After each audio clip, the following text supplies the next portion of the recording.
নমস্কার বন্ধুরা, আমি গীতা বিশ্বাস আর গীতার রান্নাঘরে আপনাদেরকে সবাইকে স্বাগত জানাচ্ছি। আমি আবার নতুন আরেকটা রান্নার রেসিপি নিয়ে আপনাদের কাছে চলে এসেছি। চলুন তাহলে আমি আমার রেসিপিটা শুরু করি। আমি আজকে একটা ভীষণ ইন্টারেস্টিং রান্না আমি আপনাদের সঙ্গে শেয়ার করব। আর মাত্র কয়েকটা উপকরণ দিয়ে এত সুন্দর রেসিপি আর এত টেস্টি হয় মানে ভাবাই যায় না। এটা আপনারা অনেকেই খেয়েছেন, ভীষণভাবে অন্যরকম রান্না করেও খেয়েছেন, কিন্তু আমি কিভাবে এটা বানাবো সেটাই হচ্ছে আমি আপনাদের সঙ্গে শেয়ার করব। এখানে আমি 200 গ্রাম মতন মাছের ডিম নিয়ে নিয়েছি। এখানে আমি দুটো পেঁয়াজ কুচিয়ে রেখেছিলাম, সেই পেঁয়াজটাকে দিয়ে দিলাম। দিয়ে দেবো কাঁচা লঙ্কা কুচি, স্বাদ মতো নুন আর হাফ চামচ হলুদ গুঁড়ো দিয়ে দেবো।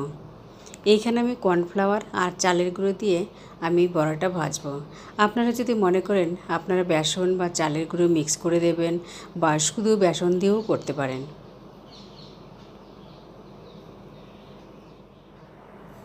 এবার আমি এর মধ্যে হাফ চামচ কালো জিরে দিয়ে দিচ্ছি। এবার সমস্ত কিছু আমি মাছের ডিমের সঙ্গে ভালোভাবে মেখে নেব।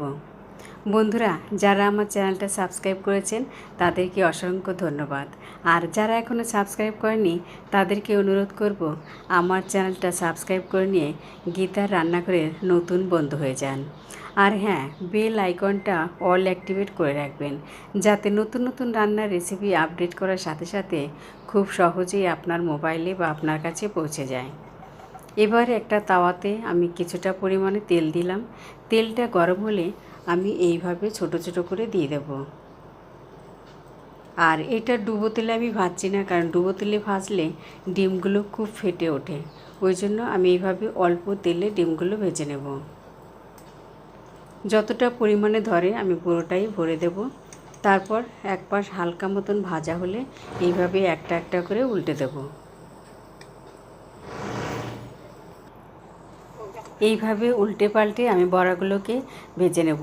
আর বড়াগুলোতে যখন একটা কালার চলে আসবে তখনই আমি বড়াগুলো তুলব। আর যতক্ষণ না হবে ততক্ষণ আমি এইভাবে ভেজে নেব। আর গ্যাসের ফ্লেমটাকে আমি মিডিয়ামে করে রাখব। অল্প আগুনে এটাকে এভাবে ভেজে তুলে নেব। আর বাকি যে কিছুটা রয়েছে সেইগুলোও আমি এইভাবে ভেজে আমি তুলে রাখবো। সমস্ত বড়াগুলো ভেজে আমি রেডি করে নিলাম। আপনারা যদি মনে করেন এটাকে আপনারা পেঁয়াজ রসুন আদা দিয়ে ঝোল করতে পারেন, সেটাও কিন্তু খেতে ভীষণ ভালো লাগে।